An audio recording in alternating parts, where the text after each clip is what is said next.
accueillir cet après-midi avec notre rédaction, notre bureau ici en région Provence-Alpes-Côte d'Azur, puisque comme vous le savez, la Tribune est un média partout en France, sur tous les territoires, et nous avons un bureau extrêmement dynamique ici dans cette région, basé à Marseille et à Nice. Ce tour de France des forums Smart City organisés par la Tribune, bien sûr fait étape, et c'est naturel de le faire ici à Nice, compte tenu de la dynamique économique de ce territoire, compte tenu qu'aujourd'hui Nice fait partie, dans tous les classements on le voit bien, des 20 métropoles dans le monde qui innovent le plus en matière de Smart City. C'est vrai que Nice a initié une stratégie, on va dire Smart City maintenant depuis plus d'une dizaine d'années. Ça a souvent été la première métropole française à développer des partenariats à la fois industriels avec opérateurs privés et publics. Et donc il était naturel que notre tournée, qui a démarré il y a maintenant 3 mois à Bordeaux aux côtés d'Alain Juppé, se poursuive ici. Nous serons à Marseille fin septembre. L'objectif, en tous les cas, de cet après-midi, le choix qui a été retenu par notre rédaction, vous le verrez, met beaucoup l'accent sur Good Innovation, Better Planet, et notamment sur comment l'innovation peut en effet apporter une vie meilleure. Peut-être souvent on a caricaturé la Smart City comme uniquement un enjeu technologique. On voit bien qu'aujourd'hui, les maires dans les villes du monde, il y en a beaucoup de maires présents à Innovative City, voient bien qu'aujourd'hui le sujet, c'est bien sûr que la technologie soit au service du citoyen et que surtout on puisse améliorer quotidiennement la vie des concitoyens dans chacune des métropoles. Donc je suis ravi, en tous les cas, bienvenue à nos intervenants qui vont, je l'espère, vous éclairer avec des débats riches, qui sont des débats animés par la rédactrice en chef Laurence Bottero. Et nous aimerions, en tous les cas, c'est l'objectif que je vous donne, Laurence, c'est que tout ce qui pourra être débattu cet après-midi contribuera, en tous les cas, à pouvoir, dans cette tournée nationale, apporter ce qu'il y a de meilleur et de ce qui est fait ici dans le territoire en matière d'innovation sociale. On a ici des speakers qui sont des référents nationaux et mondiaux. Merci en tous les cas d'être venus à Nice aujourd'hui. Et je vous souhaite à vous tous une excellente après-midi. J'espère qu'on vous diffusera la tribune cet après-midi. Je vois que Martine, notre directrice régionale, est installée au 2e rang. Tout le monde a eu la tribune en main? Presque. Bon, parce qu'il y a un dossier qui a été réalisé par la rédaction, bien sûr, sur tous les territoires, sur toutes les innovations en matière de Smart City, à Nice, et également sur le territoire de Monaco. Voilà, excellent après-midi, et je vous souhaite une excellente journée à Nice et à Innovative City. C'est à vous.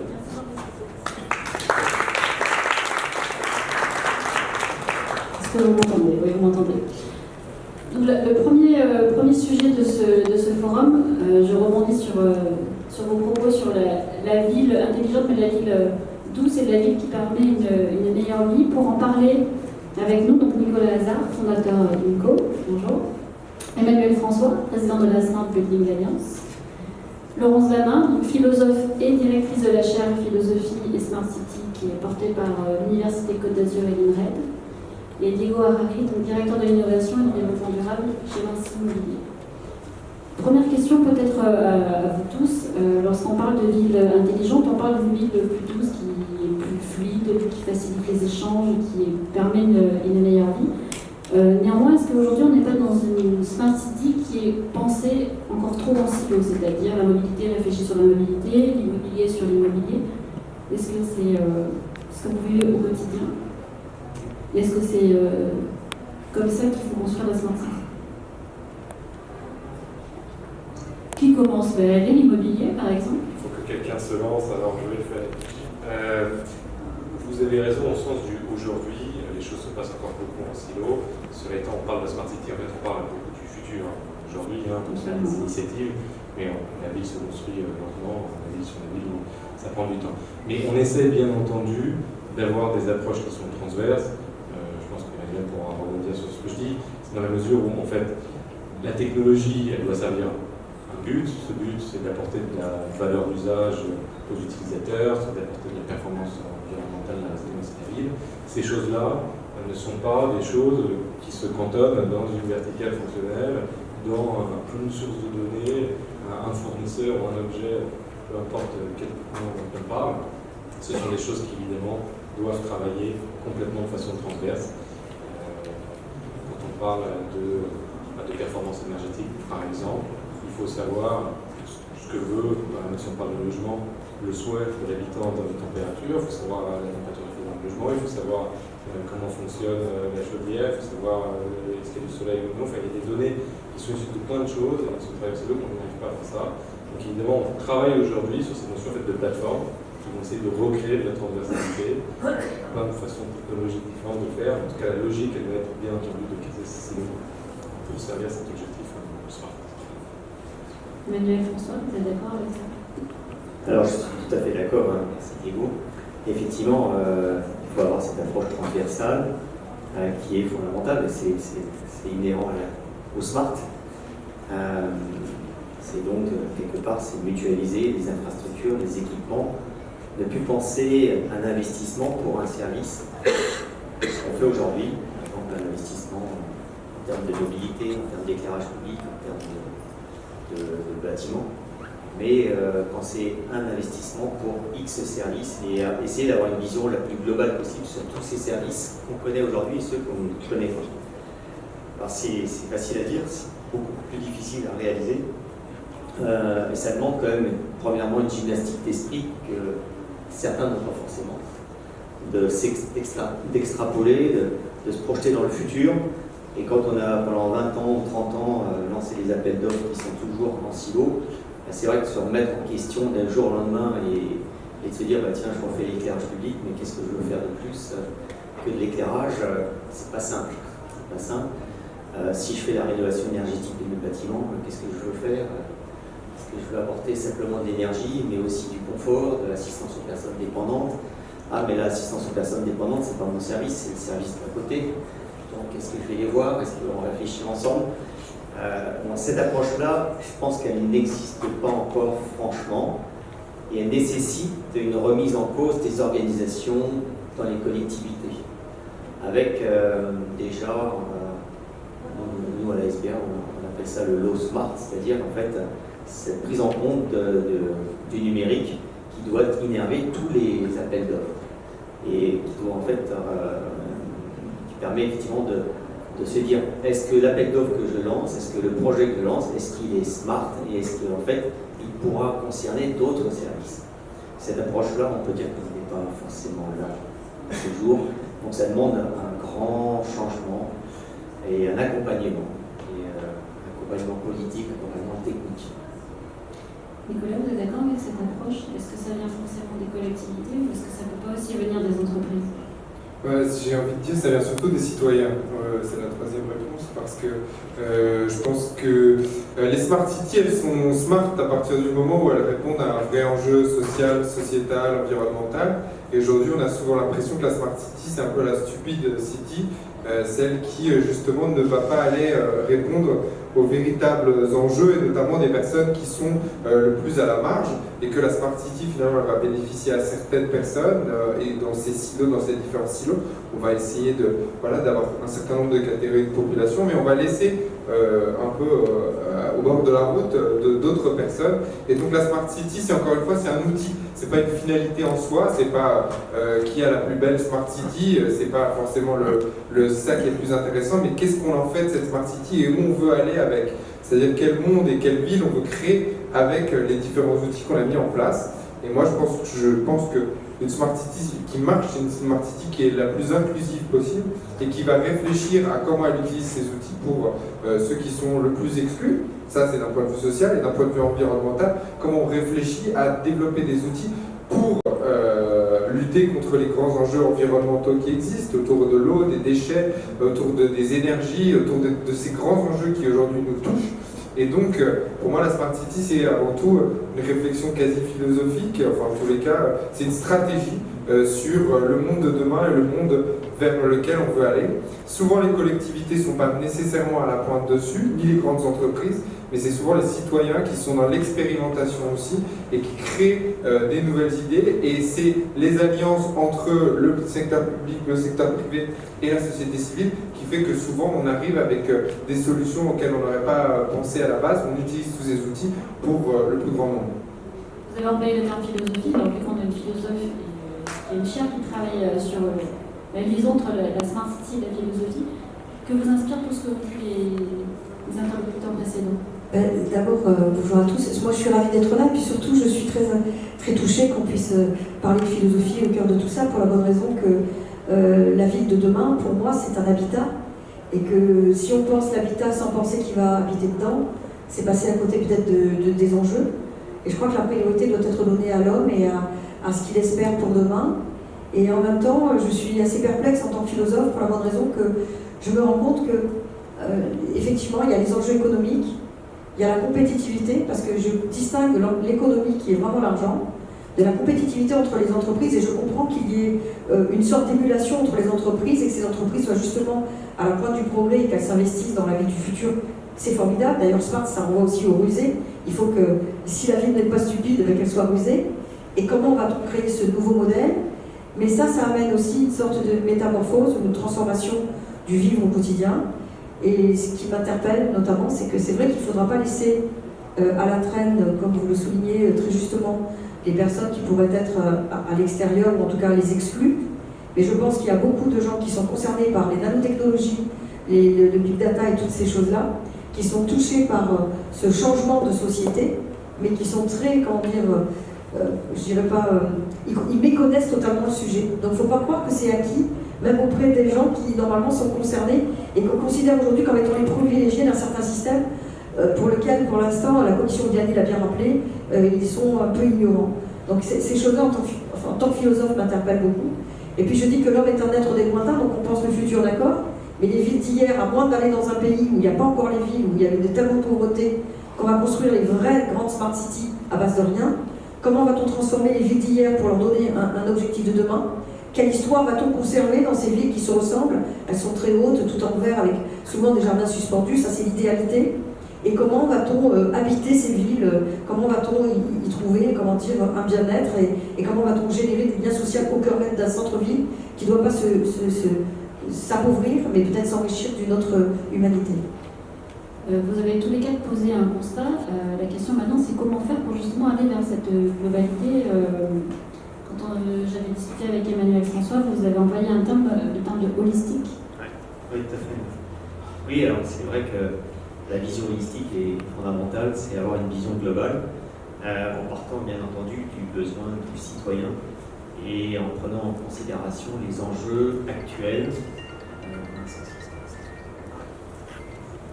Les enjeux actuels, tant sociétaux, économiques et environnementaux. Aujourd'hui, je pense que on en reparlera au cours du débat. J'ai la conviction qu'aujourd'hui, on est arrivé à nos limites. Nos limites, de manière générale. Limites en termes de société. Et on voit bien à tous les échelons, en termes économiques, en termes environnementaux et en termes sociétal. Et donc aujourd'hui, je pense qu'il faut effectivement se remettre en cause et il faut repenser les bâtiments, il faut repenser les territoires pour répondre. Ça passe par repenser les bâtiments, repenser les territoires. Mais bien entendu, en s'appuyant sur les nouvelles technologies, en s'appuyant sur les nouveaux usages et en écoutant l'usager citoyen.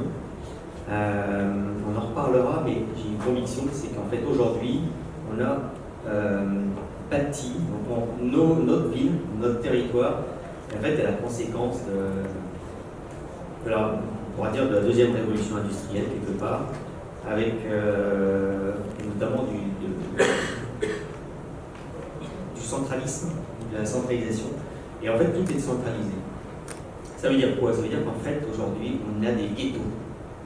On a des ghettos où on dort, des ghettos où on travaille, des ghettos où on va faire du commerce, des ghettos où on se cultive, des ghettos où on se soigne, des ghettos où on emprisonne, etc. etc. Et je n'exagère pas, c'est vrai que c'est la conséquence de notre organisation. Si on regarde dans le passé, ce n'est pas forcément organisé comme ça. Enfin, Hein, et je pense que si on demande à un historien, il dira effectivement les villes n'étaient pas forcément organisées comme ça.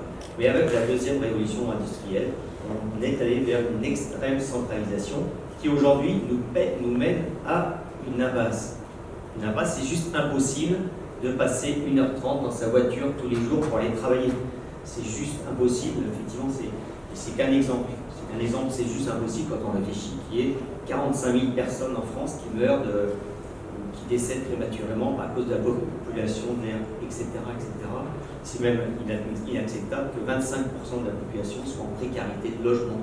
Et c'est pour vous dire qu'aujourd'hui, je pense qu'il faut repenser complètement notre mode d'être en société. Et ça passe par les bâtiments, et ça passe par le territoire. Il faut repenser les bâtiments, il faut repenser le territoire en s'appuyant sur le numérique. Le numérique n'est pas une finalité, c'est juste un outil. Ah, je vais répondre parce que vous me regardiez, donc je me sens visée. Forcément, mais je vais vous rappeler quand même une petite chose, historiquement ou anthropologiquement parlant, comment ont été bâties les villes. Il y avait des hommes qui se réunissaient, on sollicitait le divin pour savoir si on pouvait construire la ville à l'endroit. Enfin, au départ, ce n'était pas la ville, c'était le lieu sacré où on allait enterrer nos morts et bâtir. Voilà, donc on faisait un premier cercle qu'on appelait le coléré, où c'était le sanctuaire, et là on venait pour prier. Comme on venait pour prier, les populations étaient nomades et que finalement elles n'étaient pas là, il fallait créer le blé pour que l'année d'après, quand ils arrivent en population nomade, ils puissent se nourrir. Puis il a fallu créer l'habitat. Et face à ce sanctuaire religieux, on a créé le deuxième coléré qui ramène à la partie historique, au sens, naissance des institutions. Donc on a deux cercles. Suite à ça, on a créé les grands axes dans un sens et dans l'autre, qui était le carré où il y avait les deux cercles au milieu, donc les deux centres, historico-politiques et sanctuaires religieux, cernés par les routes qui allaient être les grands axes des villes. On a toujours tout construit comme ça. Alors moi, quand je disais qu'il faut repenser le centre-ville, c'est pas dans le sens qu'il faut absolument nier ce que vous dites, je suis tout à fait d'accord avec vous. Seulement, on est bien d'accord que les gens vont aller travailler à des endroits. Quand vous me dites qu'on n'a pas besoin d'un ghetto pour aller, vous appelez ça l'hôpital en fait, si on traduit dans les mots. On n'a pas besoin d'aller dans un ghetto pour être soigné ou un ghetto pour son vieillissement comme la maison de retraite. Ça veut dire qu'effectivement, on est dans une société où on réunit les gens là où il y a la technologie pour les soigner. C'est une organisation. On peut repenser toute notre organisation, c'est vrai, mais il y a quand même une histoire, il y a une généalogie des villes qui fait qu'il y a un centre-ville. Seulement, parce que j'amène dans mon idée, c'est la possibilité d'abord de transformer l'humain de telle manière que le centre-ville n'est plus la figure d'hier. Que le centre-ville, ce soit le lieu justement où il y ait de la culture, où il y ait des échanges, où il y ait quelque chose peut-être de différent. Et si vous regardez les smart cities, je disais tout à l'heure, l'homme est un être des lointains, mais quand on se rend compte que la smart city c'est 2050, on est en train de proposer un modèle pour des enfants qui ne sont pas encore nés, qui auront 20 ans et qui découvriront ce qu'on a créé pour eux. Est-ce qu'on aimerait vivre dans ce qu'on va programmer pour eux? Déjà, première question. Et la deuxième chose, quand on dit l'homme est un être des lointains, vous avez tous lu Léonard de Vinci, vous avez lu, parce qu'il a écrit un traité sur l'œil, vous avez tous lu peut-être Jules Verne, etc. Et vous voyez qu'ils inventaient déjà des prototypes de sous-marins, d'avions, etc. 200 ans avant. Nous, on est à 32 ans simplement de la Smart City, c'est-à-dire que, excusez-moi, mais quelque part la Smart City pour moi c'est une vue très courte. Donc on est déjà pour moi, si on doit être dans l'air du temps, non pas à la 3e et à la 4e, mais à la 5e révolution industrielle. Pour ça, on va y venir après. Bon, forcément, on demande à monsieur de l'immobilier ce qu'il pense de tout ça, parce qu'on a quand même beaucoup parlé des bâtiments. Oui, tout à fait. Les bâtiments, c'est une échelle de la ville. Il y a tellement de choses, je ne sais pas forcément sur quoi on est avec tout ça. J'ai deux, trois choses. Il y a une accélération de la technologie qui est fabuleuse, et c'est clair que faire appel à l'histoire devient de plus en plus difficile, vu la rupture dans laquelle on est. La deuxième chose, le rapport centralité, unicité fonctionnelle, etc. On peut, et on fait d'ailleurs, nous, à notre échelle de promoteur immobilier, tout ce qu'on peut pour générer de la mixité. Maintenant, quand vous avez des métropoles de 10 millions et plus de personnes, vous pouvez ne pas séparer les fonctionnalités. De toute façon, si vous devez traverser pour aller à l'espace du dos, vous avez une bagnole et on ne va pas sauver le monde en mettant la mixité à petite échelle. La troisième chose sur ça, c'est la voiture autonome. On va faire un bouleversement de l'organisation. L'urbanisme du XXIe siècle ne sera pas du tout l'urbanisme du XXe siècle. Et celui qui a la boule de cristal pour dire exactement comment ce sera, je veux bien entendre sur la prochaine table ronde. Je voudrais juste peut-être revenir à l'instant sur quelque chose d'un peu plus terre à terre, parce qu'on a des débats super intéressants. Voilà, question, c'était quand même comment faire. Donc moi, je vais vous donner un exemple peut-être plus terrain, moins ambitieux que toutes les grandes idées dont on est pas là, mais sur la notion de transversalité, sur la notion de bien social, sur la notion de population parfois un peu écartée du raisonnement, et le rapport à la technologie, dans tout ça. On a traité une opération à Blagnac, en banlieue de Toulouse, l'année dernière, sur laquelle on a ciblé, pour des raisons sur lesquelles je peux revenir si vous le souhaitez, la problématique de l'autonomie des personnes âgées. On a un vrai problème aussi, parmi tous les problèmes qu'on aurait pu mentionner, de transition démographique, de population de plus en plus âgée. Nous, on a la solution actuelle de les mettre dans des ghettos de type EHPAD et pas forcément sympathique pour l'avenir. Donc, il se pose la question fondamentale de comment les maintenir le plus longtemps possible en autonomie, dans le bien-être de leur foyer, sans avoir à briser la normalité, la continuité de leur vie pour les envoyer dans des EHPAD. Donc on avait, nous, une logique à la fois high-tech et à la fois très low-tech sur cette opération-là. D'abord de rendre des logements qu'on appelle adaptables, quelque part, c'est-à-dire se dire quels sont les travaux qui sont réalisés par les personnes âgées quand elles commencent à avoir des problématiques liées à l'âge. Est-ce que ces travaux sont faciles dans un logement ou dans un immobilier, que toute la profession d'ailleurs libre? Pour certains oui, pour d'autres non. Une barre de soutien, si la cloison n'a pas la résistance nécessaire, vous ne pouvez pas la mettre, il faut casser la cloison, il faut mettre une cloison. Donc là, il y a des mesures conservatoires qu'on peut faire pour adapter ça. Sur un niveau plus high-tech, pour revenir à la notion de transversalité de données, etc., lorsque vous allez pouvoir capter des données liées à des objets connectés, par exemple des interrupteurs, des choses comme ça, vous allez pouvoir, de façon non intrusive, non stigmatisante pour une personne âgée, s'assurer que les choses se passent normalement. Et si quelque chose ne se passe pas, il est 10h du matin, normalement, monsieur et madame Michu, tous les matins à 8h, à la lumière de sa chambre, tiens, est-ce qu'il s'est passé quelque chose? J'envoie un SMS aux enfants en prochaine heure. Ça, c'est une logique de récupérer des données de divers objets, de les mettre sur une plateforme transverse et de laisser les tiers inventer des services, parce que celui dont je parle n'est pas encore acquis sur cette résidence-là, mais demain, des gens sont capables de faire ça. On cherche actuel, il y a des startups sur ce sujet-là, et qui vont pouvoir apporter quelque part des services pour ces personnes âgées pour les maintenir autant que possible. Du coup, je reviens à ma question, parce que la question, c'est quand même comment, Nicolas, vous avez parlé du rôle du citoyen qui reste le rôle premier. Du coup, comment est-ce qu'on doit s'appuyer sur le citoyen pour créer la smart city? Parce que là, on reste quand même beaucoup sur la technologie. Justement, je pense que c'est ça qui est intéressant dans la révolution industrielle dans laquelle on est, avec tous les outils qu'on a à disposition. Et puis, on est un peu à la fin d'un paradigme, celui de l'État-providence absolu, celui du libéralisme, enfin de l'économie ultra financiarisée, qui nous ont fait un petit peu perdre, en tout cas dans les échelles de la ville, qui nous ont fait un peu perdre nos repères pour certaines personnes. Je pense bien évidemment dans les métropoles, ça marche bien, c'est très dynamique. Mais il y a aussi d'autres villes et des grandes villes qui ne sont pas forcément des grandes métropoles, où pour autant il y a une désertification absolue des centres-villes, où il y a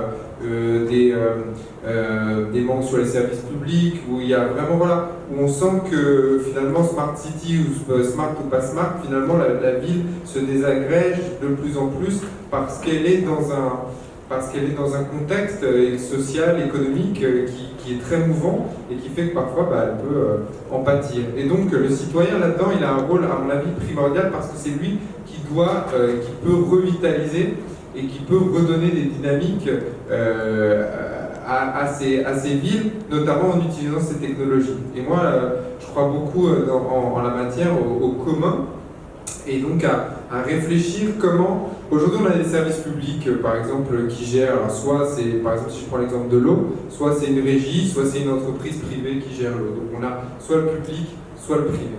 Et il y a des moyens, à mon sens, il y a des nouvelles méthodes, et il y a des villes qui l'ont développé, notamment la ville de Bologne en Italie, mais d'autres aussi, pour essayer de réfléchir comment est-ce qu'on peut aussi confier un certain nombre de communs, comme l'eau, des ressources comme celle-là, à des collectifs de citoyens pour qu'ils puissent eux-mêmes organiser des services qui sont adaptés au territoire, qui puissent leur mettre à disposition des outils technologiques pour qu'ils puissent justement transformer et faire ce qu'ils ont envie de faire de la ville. Et aujourd'hui, la manière de faire qui était une approche très top-down, comme on dit, où finalement c'est soit le public, soit les entreprises, et c'est extrêmement jacobin, centralisé, ça se passe comme ça. Aujourd'hui, cette approche, dans tous les cas, c'est pas ce qui est recherché aujourd'hui par le citoyen qui a envie lui-même de modeler, de créer à son image des services. Et on change d'échelle, c'est-à-dire que même d'un point de vue des territoires, et c'est pour ça aussi que la Smart City et la ville grandit, l'échelon national a de moins en moins de sens. On est dans un échelon supranational, international, avec des grandes régions comme l'Europe qui est une grande région. Et à côté, du coup, plus on est dans la mondialisation, plus on est dans la globalisation, plus on a envie de local, on a besoin de local, et ça c'est très très humain. Et donc on a envie de se raccrocher à la collectivité, à quelque chose auquel on appartient. Et donc les collectifs de citoyens, à mon sens là, sont là pour réinventer ces modèles-là, pour dire ce qu'ils ont envie de faire. Et la technologie nous permet de changer ça, mais il va falloir changer nos mentalités, les mentalités de nos politiques, les mentalités des entreprises aussi, qui elles aiment bien aussi souvent les grandes entreprises tout centralisées, pour essayer de voir comment on adapte ce qu'on appelle un principe de subsidiarité, où finalement c'est l'échelon le plus pertinent qui va créer lui-même son service, et en l'occurrence les citoyens. C'est très bien, moi j'adhère complètement à ça. C'est vrai que quand je dis qu'il faut rapprocher les services du citoyen usager, c'est-à-dire que de ce fait, effectivement, il est acteur, il est à la fois consommateur et acteur, et quelque part, il va recréer à l'échelle d'un quartier, à l'échelle d'une ville. Ça va dépendre le type de service dont on va parler, et il sera effectivement avec la santé, ça sera peut-être un peu plus large, quoique on peut avoir e-santé. Et le travail, une fois de plus, aujourd'hui, il faut savoir que si on prend les grands groupes français aujourd'hui, tous commencent à lâcher 1-2 jours de télétravail. Encore récemment, j'ai vu le groupe AMA, ils m'ont dit on est passé au ICAD, c'est passé à 2 jours de télétravail par semaine. Donc 2 jours de télétravail par semaine, je pense que c'est quand même fondamental. Si on appliquait à 50% des travailleurs à la défense 2 jours de télétravail, je peux vous dire que d'un seul coup, la défense, on peut se poser la question si effectivement c'est encore judicieux d'avoir la défense. Je crois qu'il y a autre chose qu'on pourrait peut-être analyser, c'est l'idée qu'on était dans les villes, vous savez, qui étaient dans l'horizontalité. C'est-à-dire qu'on allait vers, plus ça allait, plus ça s'élargissait de manière tentaculaire, et finalement on était dans l'idée qu'on cherchait un peu la verdure, on sortait de la ville pour aller vers la verdure. Or aujourd'hui on rejoint les centres-villes pour chercher l'endroit où on peut se connecter et brancher son smartphone. Donc on a changé de repère. C'est pas l'espace vert au lieu de la ville qu'on cherche, mais l'espace connecté. Et en même temps, on est dans une sorte de superposition. C'est-à-dire qu'on est dans une verticalité des besoins. C'est-à-dire que nous sommes nombreux, et nous sommes nombreux dans des espaces concentrés. C'est sûr qu'il va falloir réformer les transports, etc. Mais il va y avoir toutes ces choses-là repensées. Et moi, en tant que philosophe, il y a quelque chose qui m'interpelle davantage. C'est ce citoyen de verre dont j'aime à parler. Parce que pour moi, il y a quelque chose qui m'intrigue énormément. C'est qu'à partir du moment où l'homme, on a bien compris qu'il a besoin d'un axe sécuritaire. Il a besoin d'être sécurisé dans sa vie, il a besoin d'être sécurisé dans ses services. Et toute cette technologie qui l'aide justement pour les personnes âgées, pour les personnes en souffrance, ou même pour l'usager traditionnel, on se rend compte que c'est un besoin de sécurité.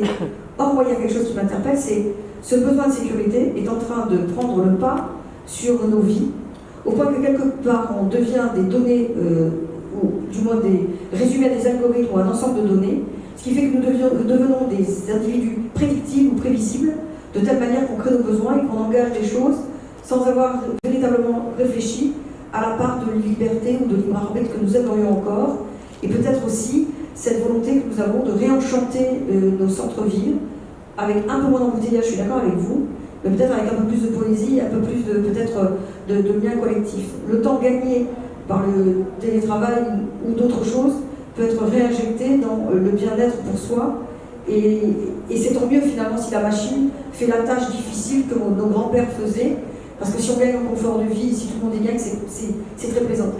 C'est bénéfique. Voilà. Mais l'intérêt pour moi, enfin, c'est quand même la grande question, l'intelligence artificielle, nanotechnologie, etc.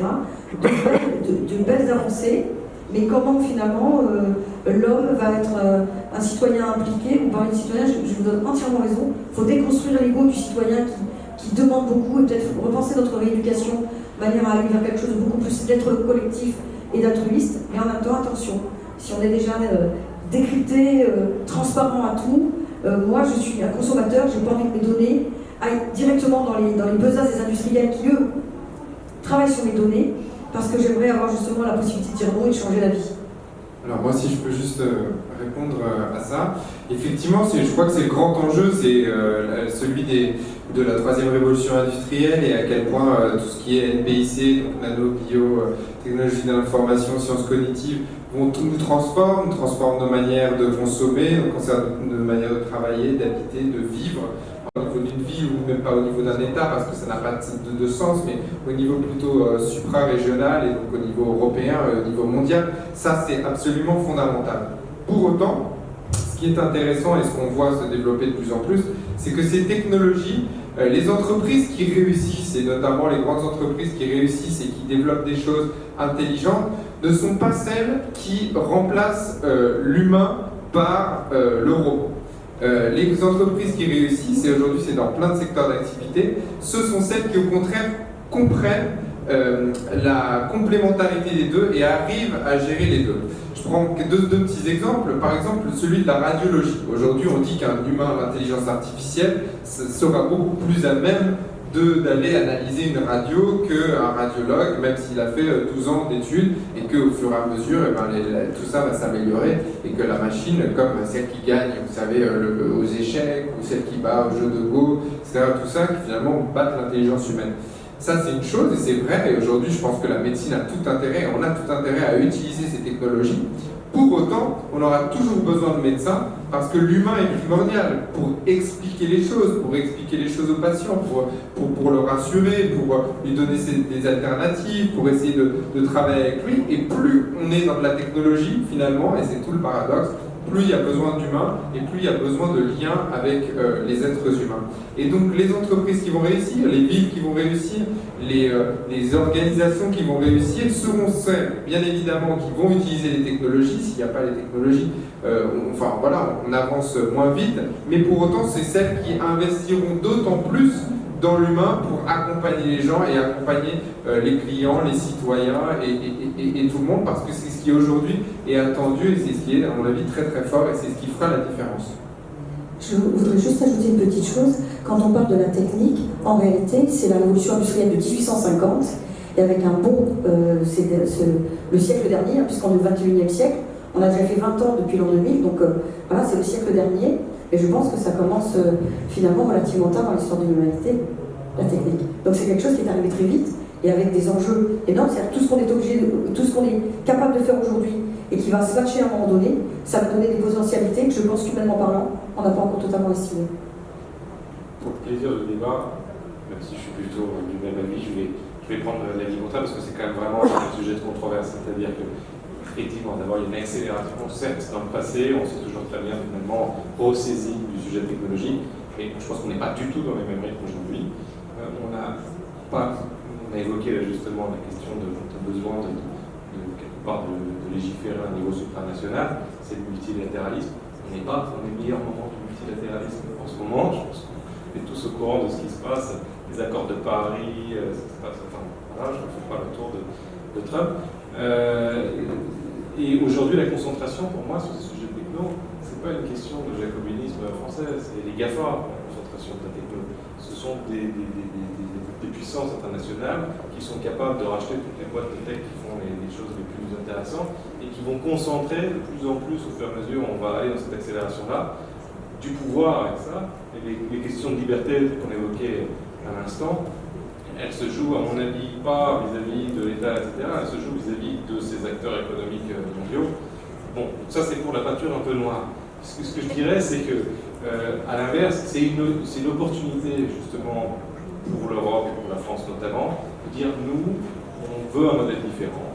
On va se mettre des contraintes qui nous permettent de créer un écosystème qui n'a pas cette logique-là. La RGPD, on parlait toujours liberté, données personnelles, etc. Finalement, c'est une contrainte dans les pattes des entreprises françaises, mais ça force les entreprises françaises à ne pas avoir la même logique que ces GAFA, et du coup, à avoir aussi une valeur ajoutée, qui est une valeur ajoutée sur le modèle social et sociétal, finalement, dans lequel elles s'inscrivent en tant qu'acteurs économiques. Alors finalement, cette troisième révolution industrielle, on la vit, on va la vivre, votre avis là-dessus? On y est ou on est en plein dedans, mais on est qu'au début, effectivement.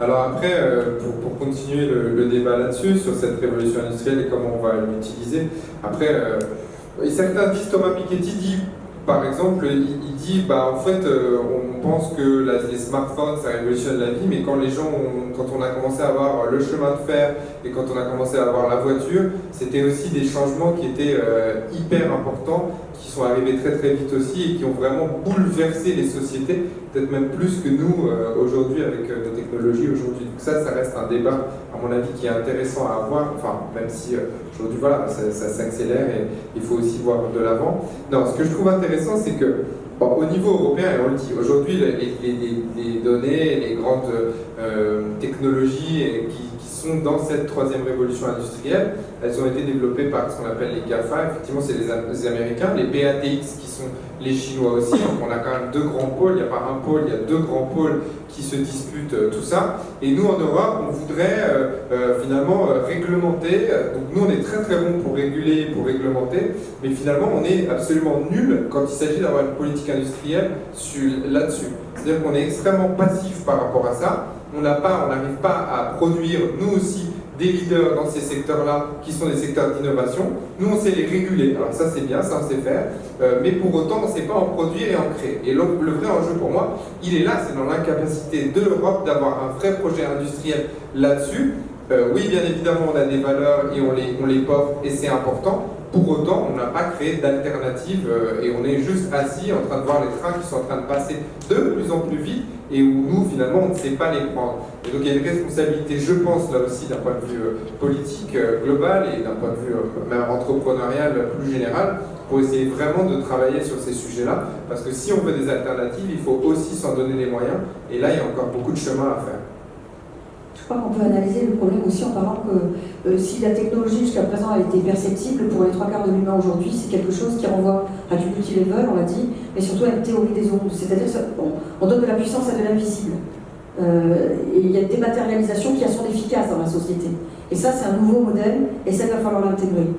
Après, je suis d'accord avec ce que vous dites, mais je vais vous contredire légèrement, histoire de faire un philosophe, quoi, le caillou dans la chaussure. Mais c'est vraiment pour le plaisir. Hein. On a dit que la France, finalement, l'Europe, au milieu donc on va dire des États-Unis, Google, etc., et de l'autre côté la Chine, elle est un peu perplexe, etc. Je tiens à dire que nous avons été tellement en retard à un moment donné que finalement nous sommes devenus ceux qui ont posé des règles du jeu qui n'avaient pas été mises en place par les autres. Et maintenant, ça devient notre force. Pour la bonne raison que nous sommes devenus, pour ces deux axes, au milieu, une zone d'opacité, et que quelque part, on les embête. Nous avons un temps très court où il va falloir recentrer nos objectifs, mobiliser les entreprises.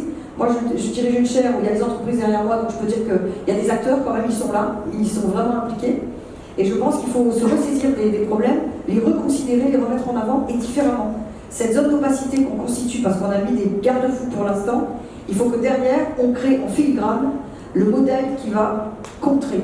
Et pour l'instant, c'est une source d'une énergie énorme. Peut-être que c'est optimiste ce que je vous dis, mais quelque part, si on n'y croit pas, on ne fait plus rien pour l'Europe et on laisse tomber, mais je ne crois pas, il ne faut pas. Et en même temps, je crois qu'on a les atouts, on a quand même en France des forces vives, on a des penseurs, on a des études, on a des ingénieurs, on a quelques philosophes quand même. Ils ne sont pas très nombreux à parler sur ces questions, mais malgré tout, on est là. Et je crois qu'on peut fédérer et faire quelque chose d'assez fort. Parce que cette zone d'opacité qui embarrasse en ce moment justement Google, Facebook, Amazon, on les contrarie un peu avec nos modes et nos règles du jeu, même s'ils continuent à être efficaces. Hein. Ça nous permet peut-être de gagner du temps pour faire autre chose. Par contre, là, il va falloir se bouger effectivement pour faire vite et fort. J'ai même avis d'Emmanuel François sur ce sujet. Un tout petit truc, peut-être, c'est d'abord, je rejoins parfaitement le fait que pour contrer ça, il faut faire des géants et qu'on n'a pas trop aujourd'hui la culture de le faire par rapport aux Américains ou aux Chinois. Il faut que ça change. Il faut aussi qu'on joue sur le fait qu'on a des géants historiques. Il n'y a pas que les nouvelles technologies, il y a d'autres choses. Moi, je suis dans un groupe qui est un géant mondial, voilà, qui a peut-être quelque chose à jouer. Donc tout n'est pas perdu, mais même si on fait. Alors, la question c'était la troisième révolution industrielle. On y est, on n'y est pas.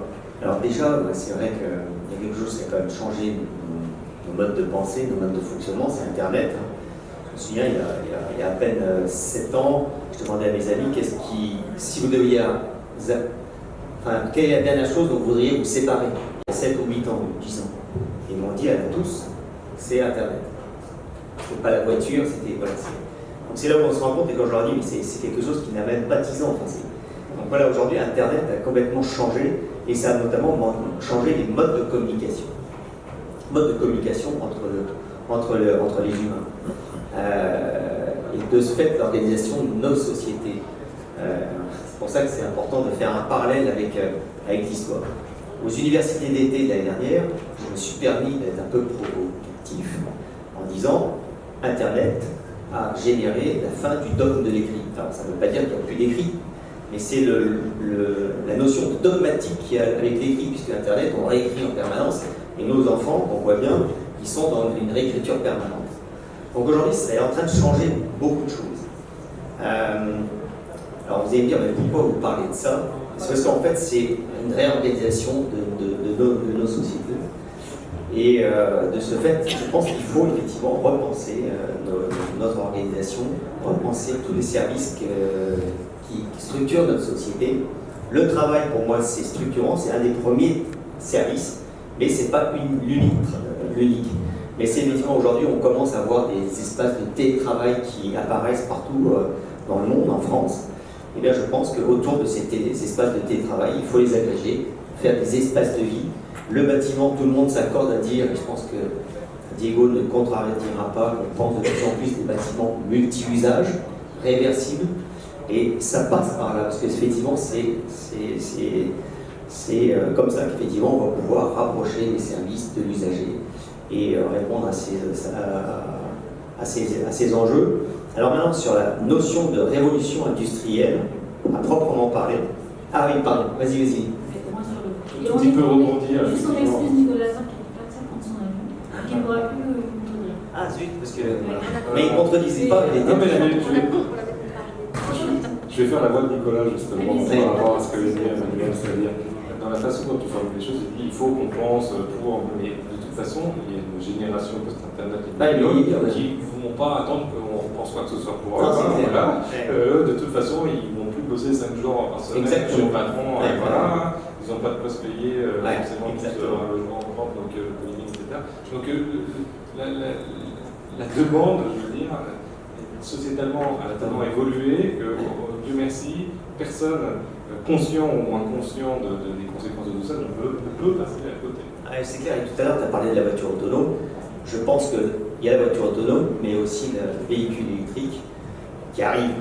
Et ça introduira peut-être cette troisième révolution industrielle.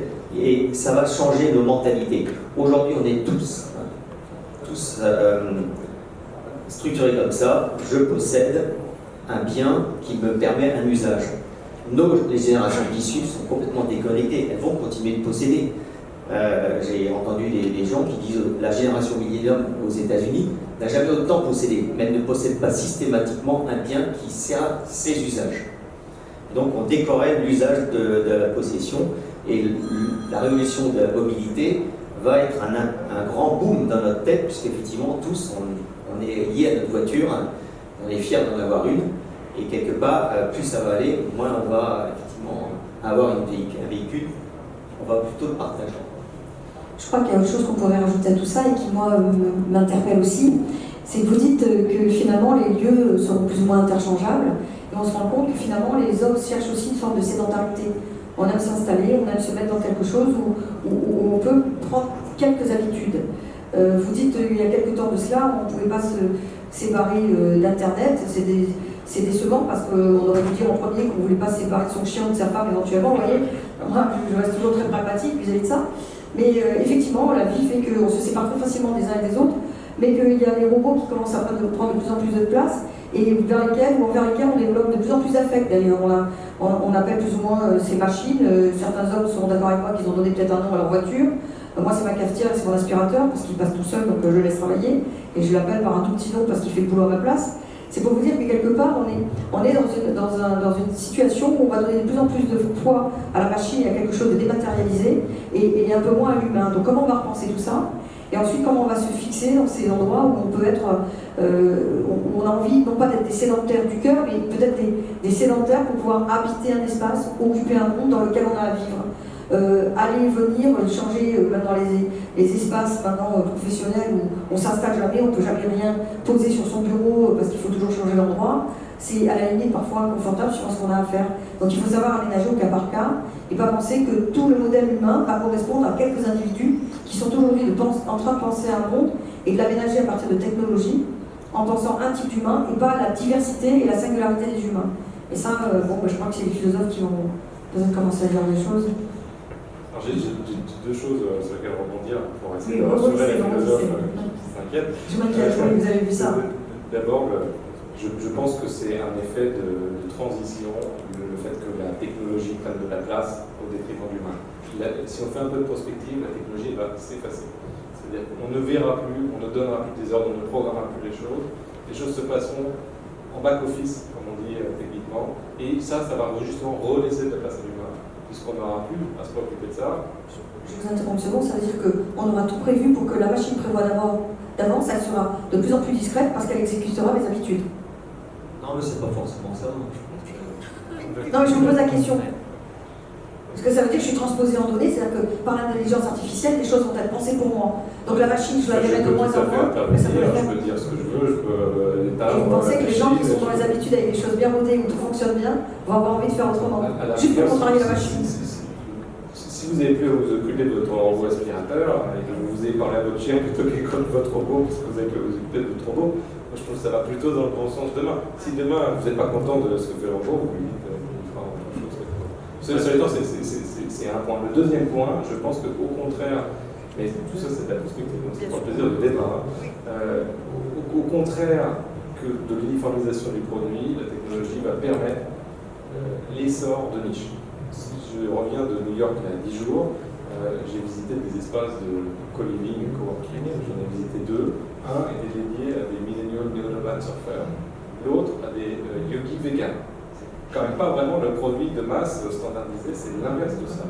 Et on voit cette tendance-là, c'est-à-dire qu'on est capable, grâce à la tech, grâce aux réseaux sociaux, de fédérer des gens, de trouver des gens qui ont envie de vivre ensemble sur cette expérience, chose qu'on ne pouvait pas faire avant. Et du coup, ça permet à des gens justement qui veulent rentrer dans des modes de vie, modes de travail, peu importe, très spécifiques, de le faire. Et demain, la PropTech, on parlait de l'immobilier qui est le domaine, c'est à mon avis plus ça l'évolution qu'au contraire, le grand espace flex office, tout le monde pareil, tout le monde a la même enseigne, peu importe qui on est, comment on s'appelle, et ce qu'on veut dans la vie.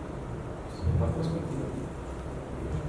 Alors après, parce que l'intelligence artificielle n'est pas là pour remplacer l'humain, elle est là pour aider à prendre des décisions et à générer de l'efficience notamment, du confort. Je prends l'exemple, aujourd'hui on parle de logement connecté, maintenant il y a une dose d'intelligence artificielle dans les logements connectés, et cette intelligence artificielle est là simplement pour arbitrer. Et c'est pas à nous d'arbitrer, savoir d'aller regarder le prix de l'énergie aujourd'hui. Ah, l'énergie coûte cher, je vais baisser tous mes radiateurs. Là, c'est juste impossible, parce que là, je ne vis plus. C'est l'intelligence artificielle qui va effectivement prendre en considération le coût de l'énergie aujourd'hui, demain, qui va savoir effectivement en fonction du stockage de l'énergie, du beau temps, etc., en fonction de plein de choses, et vous partez, vous êtes serein. Oui, mais en tous les cas, si demain, moi, si je veux avoir 20 degrés dans mon logement, je les aurai, c'est pas l'intelligence artificielle qui va le décider. C'est dans ce sens-là, et je pense que c'est un majordome, mais c'est pas un dictateur. Je suis d'accord avec vous. Il y a toute cette partie confortable, et moi je suis tout à fait pour la modernité et pour ces technologies-là. Sinon, je ne dirigerai pas une chaire sur ce domaine-là. Par contre, je suis quand même là aussi pour amener un peu les contradictions, à savoir que tout ce qui va être rentabilisé de cet ordre-là, c'est très bien, c'est très utile, effectivement. Il fera 20 degrés dans ma maison quand j'y serai pas. En même temps, c'est un peu paradoxal. Qu'il y fasse 22 quand j'y suis, c'est bien, qu'il y fasse 20, bon allez, je fais une économie d'énergie. Mais en dehors de cela, le fait que vous ayez un deep learning qui apprend de vous, qui anticipe sur vous, et qui fait que tout maintenant nos objets sont assistés au point qu'on peut savoir où vous êtes, ce que vous faites. On n'a jamais été autant fliqué que notre vie dans tout ce que nous faisons, dans tout ce que nous décidons. Vous allez sur Internet, vous allez regarder des recettes de cuisine, un site pornographique, vous allez faire ce que vous voulez, tout est mentionné. Et comme, excusez-moi si je dis pornographique, il s'agit de tout le monde, mais c'est une réalité. Et à un moment donné, on se rend compte que tout ça s'est enregistré au point que le lendemain, vous allumez votre ordinateur, tout est déjà généré pour vous. C'est-à-dire que vous n'avez plus la possibilité de chercher par vous-même quelque chose, et donc d'avoir un usage de sa raison. C'est qu'on a déjà un préétabli. Ça veut dire qu'on a transformé déjà ce que vous êtes en volontés qui sont des volontés algorithmes. Ça veut dire que vous êtes déjà transposé ou transformé en données. Ce qui, à un moment donné, peut être un peu dérangeant, parce qu'on sait très bien que les hommes vivent dans les habitudes, on n'est pas trop là, on est un peu feignant intellectuellement, moi la première, et donc on ne va pas toujours tout remettre en question. Donc ça veut dire qu'on va se laisser embarquer dans un monde de facilité, parce qu'au nom premier de la sécurité, deuxièmement au nom de l'environnement, et troisièmement parce que ça sera la facilité. Mais quid de l'individu qui aura envie d'être différent? Je pense qu'en fait on est tous d'accord avec la techno, selon ce qu'on en fait en tant qu'individu et société, ça peut aller pour le pire, ça peut aller pour le meilleur. Tout le phénomène des fake news, des problèmes démocratiques, c'est notamment les algos d'IA sur les recommandations de news sur les réseaux sociaux. Donc on est d'accord. A l'inverse, ça ne veut pas dire que c'est ça le destin de la technologie. Et on voit, je vais vous citer une start-up en répondant de ça, Snips, voilà, qui est une très belle boîte d'IA française, voilà, qui fait de l'IA locale. Donc les données ne vont pas dans le cloud, donc personne ne peut rien faire de vos données. Ça n'est là que pour ce que vous lui avez demandé de faire en local. Personne ne va rien entendre. Vous n'avez pas un digital twin, je sais pas quoi, quelque part, tout ça sert pour. Donc voilà, on peut aussi faire évoluer la technologie sur cela. Je pense que c'est important qu'il y ait des gens philosophes, mais aussi dans les entreprises, dans les collectivités, pour être conscients de ces problèmes-là et pour faire qu'on aille dans cette médiation. Et je crois beaucoup justement en l'Europe là-dessus, par rapport justement à la Chine et aux États-Unis dont on parlait tout à l'heure. Alors, simplement pour clore, parce que je crois qu'il faut arrêter. Laurence, j'ai bien entendu ce que vous dites. Mais c'est un débat sans fin. Message. Non, mais c'est simplement donc à la Smart Building Alliance, on a bien intégré ces notions-là. On s'est dit tout d'abord qu'il faut un cadre de confiance numérique pour le bâtiment et la ville. Aujourd'hui, on est à l'origine d'un cadre de référence qui s'appelle Ready to Service, qui a été lancé hier à Paris, porté par Certivea, porté par le gouvernement, pour les bâtiments, bientôt pour les territoires. Donc ça, si vous voulez, c'est la méthodologie, c'est le cadre de confiance numérique. Et la SPA va porter ça en France. J'étais à la Commission européenne hier pour porter aussi au niveau de l'Europe et ailleurs. Au-delà de ça, j'ai bien entendu ce que vous avez dit, que je l'avais déjà entendu. Et quand je discute avec les politiques, ils me disent ouais, le numérique, la technologie, c'est bien, mais nous, c'est le citoyen, comment on lui parle, comment on l'implique. Et donc, depuis 6 mois, je réfléchis sur comment répondre à cette question.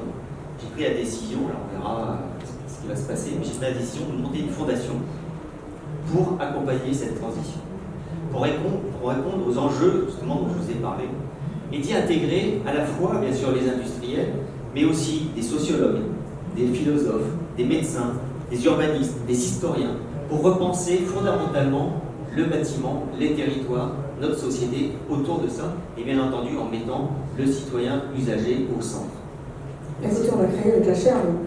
Rejoignez-nous plutôt, puisque ça existe déjà, c'est quand même ce qu'il faut dire. Nous, pour faire simple, je vous ai un peu contrarié parce que je trouvais qu'on était trop dans le même sens, finalement, avec une espèce de parole qui était presque unique, avec un fil où on allait se répondre en complétant les infos, donc il fallait quand même qu'à un moment donné, il y ait un coup de pied dans la fourmilière. C'est pour ça que je me suis posée un peu dans la contradiction, mais vous avez compris que je suis bienveillante envers vous. Mais c'est vrai qu'on a créé une chaire Anis, justement, une première, intégrer de la philosophie dans toutes les problématiques de l'homme augmenté, de nanotechnologie et tout ce qu'on a dit, territoire, axe de sécurité, comment repenser l'habitat, l'architecture, la poésie, la littérature, réenchanter le monde de demain, ça c'est nos idées. Bien entendu, nos équipes, elles sont multiples, on a des juristes, on a des neurologues, on a des littéraires, des journalistes, on a bien sûr l'école de cinéma de Cannes, on a énormément de gens qui rayonnent sur la région. Les entreprises, et pas des moindres, parce qu'on a quand même l'UIMM qui nous suit, ce qui ne paraît pas rien. On a Resistex et le groupe Euranis et les luminaires intelligents, donc c'est quand même voilà. Electronic qui fait des cartes, numériques, etc., électroniques. On a quand même pour le nez du futur cet habitat avec les senteurs qu'on va recréer, qui est important aussi, parce que plus on va avoir de l'électrique et plus on va avoir de l'autonome, moins on aura de bruit. Moins on aura de bruit, mais peut-être qu'on n'aura plus d'espace vert, donc on aura peut-être besoin d'avoir des odeurs pour ressentir peut-être un peu le chant, même s'il est synthétique, au cœur de la ville. Donc on a Expression Parfumée avec nous et EMR qui sont un groupe d'ascenseurs. 6 partenaires Millennium qui lancent les dates de ce projet. Rejoignez-nous parce qu'on va créer une DU pour les métiers du futur. On est parti là-dedans. Venez à nous, même si vous voulez être donateur ou même ou simplement un membre acteur de la chaire, pas de problème, on existe depuis le 3 mai, on a vocation à rayonner Et puis s'il y avait la Silicon Valley, il va y avoir la Nice Valley, et puis on va parler, on va s'exprimer. Et puis c'est bien qu'on puisse avoir des tables rondes comme ça pour fédérer ce qu'on a à faire entre nous. Et puis, bien entendu, penser aux entrepreneurs et aux citoyens dans leur action avec nous, quoi. C'est-à-dire que les entrepreneurs sont quand même des citoyens aussi. Oui, et ils sont engagés. Il faut dire qu'il y a un gros travail des entrepreneurs. Tout à